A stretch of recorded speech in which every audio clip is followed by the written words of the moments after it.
Hello guys, स्वागत है आपका इस चैनल पे।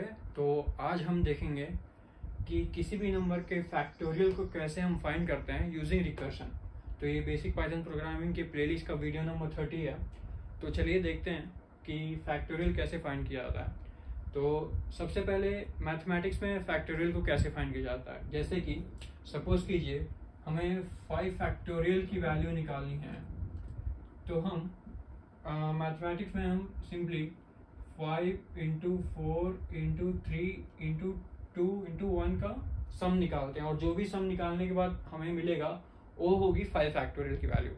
और अगर 4 फैक्टोरियल की वैल्यू निकालनी है तो हमें करना होगा 4 इंटू 3 इंटू 2 इंटू 1। और अगर 3 फैक्टोरियल की वैल्यू निकालनी है तो हमें करना होगा 3 इंटू 2 इंटू 1। और अगर 2 फैक्टोरियल की निकालनी है तो हमें करना होगा 2 इंटू 1। और अगर 1 फैक्टोरियल की निकालनी है तो हमें करना होगा 1, क्योंकि 1 फैक्टोरियल की वैल्यू होती है 1। ठीक है, तो ऐसे हम फैक्टोरियल फाइंड करते हैं मैथमेटिक्स में। लेकिन अगर आप ध्यान दें तो 5 फैक्टोरियल में जो 5 इंटू 4 इंटू 3 इंटू 2 इंटू 1 है, उसमें 4 इंटू 3 इंटू 2 इंटू 1 और यहाँ पे 4 इंटू 3 इंटू 2 इंटू 1 सेम है।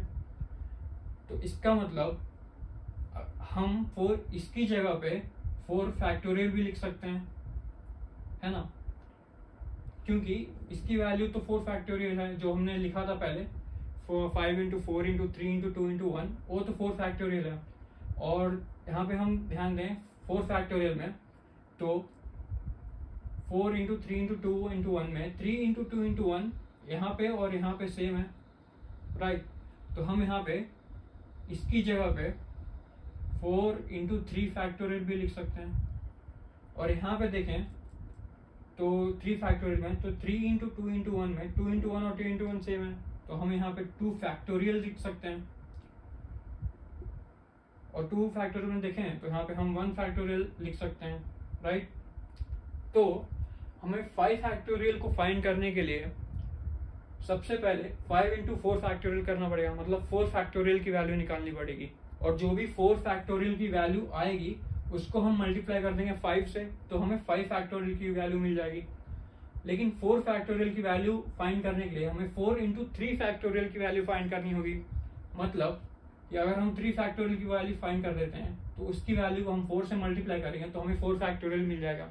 सेम थिंग हमें 3 फैक्टोरियल के लिए करना होगा कि अगर 3 फैक्टोरियल की वैल्यू निकालनी है तो 3 इंटू 2 फैक्टोरियल करना होगा। लेकिन 2 फैक्टोरियल की वैल्यू पहले निकालनी पड़ेगी, और 2 फैक्टोरियल के लिए पहले हमें 1 फैक्टोरियल की वैल्यू निकालनी पड़ेगी। और हम जानते हैं कि 1 फैक्टोरियल की वैल्यू होती है 1। तो ये होगा हमारा बेस कंडीशन। जैसे कि हम जानते हैं कि रिकर्शन में 2 कंडीशन होती हैं, एक तो बेस कंडीशन होता है और एक होता है रिकर्सिव कंडीशन, रिकर्सिव केस और बेस केस, सॉरी। तो ये हो गया हमारा बेस केस। और रिकर्सिव केस क्या होगा, हमें रिकर्सिव केस में देखिए जैसे कि यहाँ पे अगर n की वैल्यू 5 है, ठीक है, तो n-1 क्या होगा, n की वैल्यू 5 है तो n-1 5 - 1 होगा 4। ऐसे ही n-2 होगा 5 - 2 3। तो ये है हमारी रिकर्सिव कंडीशन। तो यहाँ पे मैं अभी पाइथन कोड लिखता हूँ और फिर मैं आपको समझाऊंगा कि कैसे फैक्टोरियल हम फाइंड करते हैं रिकर्शन किससे।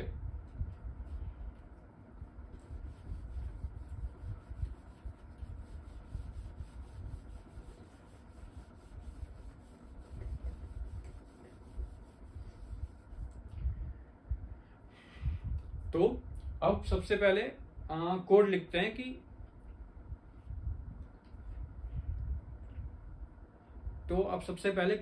पाइथन में, ठीक है। तो उस फैक्टोरियल फाइंड करने के लिए हमें सबसे पहले एक फंक्शन बनाना पड़ेगा, ठीक है। उसके बाद हम उस फंक्शन को कॉल करेंगे। और रिकर्शन क्या है, हम फंक्शन के अंदर फंक्शन को फिर से कॉल करते हैं। तो देखिए हमें क्या करना होगा, हम सबसे पहले फंक्शन बनाएंगे फैक्ट नाम सा, और उसमें n पास करेंगे। इसका मतलब हमें n इंटीजर का जो भी n की वैल्यू रहेगी उसका फैक्टोरियल फाइंड करना होगा। तो इसके बाद हम लिखेंगे ये, और हम यहाँ पे फैक्ट को कॉल करेंगे, राइट। तो इसको हम बाद में भी लिख सकते हैं। तो हम जैसे कि हमने थोड़ी देर पहले बात की कि बेस कंडीशन क्या होगी, तो हमें बेस कंडीशन ये होगी कि अगर n की वैल्यू 1 होती है तो रिटर्न कर जाओ 1 के साथ, ठीक है। नहीं तो एल्स पार्ट का कोड एग्जीक्यूट करो। और एल्स पार्ट में क्या कोड रहेगा? एल्स पार्ट में कोड रहेगा, हमें एल्स पार्ट में रिटर्न करना होगा n इंटू रिकर्शन का क्या है, फंक्शन में फंक्शन को ही कॉल करते हैं, तो हमें कॉल करना होगा फैक्ट ऑफ n-1, क्योंकि हमने पहले अभी यहाँ पे देखा था कि n की वैल्यू अगर 5 है तो 4 फैक्टोरियल के लिए हमें n-1 करना पड़ेगा, 3 फैक्टोरियल के लिए n-2 करना होगा। तो ऐसे हम इस फंक्शन को दोबारा फंक्शन के अंदर ही कॉल करते हैं और हम यहाँ पे फंक्शन को कॉल कर देंगे, ठीक है। तो ये है हमारा पाइथन कोड जो हमें लिखना पड़ेगा फैक्टोरियल को निकालने के लिए। लेकिन अभी हम देखते हैं कि एक्चुअली में होता क्या है, ठीक है। तो मान लीजिए कि हमें निकालना हो फैक्टोरियल ऑफ, जो हमने वैल्यू पास की है n, वो हो जाएगी 4, हमें 4 फैक्टोरियल फाइंड करना है, ठीक है। तो सबसे पहले यहाँ पे क्या होगा, सबसे पहले हम फंक्शन को कॉल करेंगे तो उसकी कंट्रोल ट्रांसफर हो जाएगी यहाँ पे क्या होगा, फैक्ट ऑफ n मतलब फैक्ट ऑफ 4, ये एक्चुअली होगा फैक्ट ऑफ n मतलब n की वैल्यू अभी 4 है, ठीक है।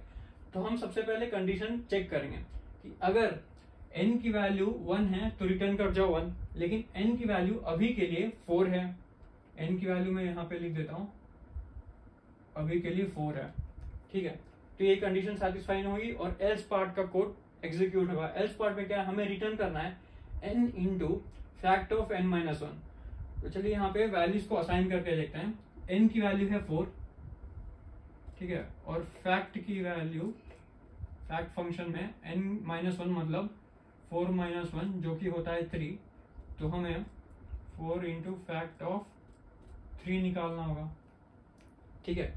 फैक्ट ऑफ 3, हमने फैक्ट ऑफ 3 वाले फंक्शन को फिर से कॉल किया, तो यहाँ पे फिर से सब कुछ जो यहाँ पे हुआ है यहाँ पे होगा। मतलब सबसे पहले हमें कंडीशन चेक करनी पड़ेगी कि n की वैल्यू अगर 1 है तो ये पार्ट एग्जीक्यूट करो, वरना एल्स पार्ट में आप रिटर्न कर जाओ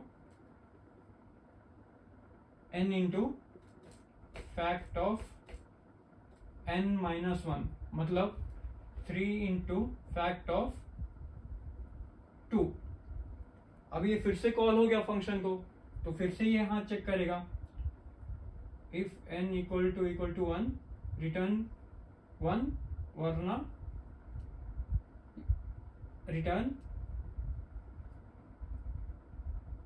n into fact of n-1 मतलब रिटर्न कर जाओ 2 इंटू फैक्ट ऑफ 1।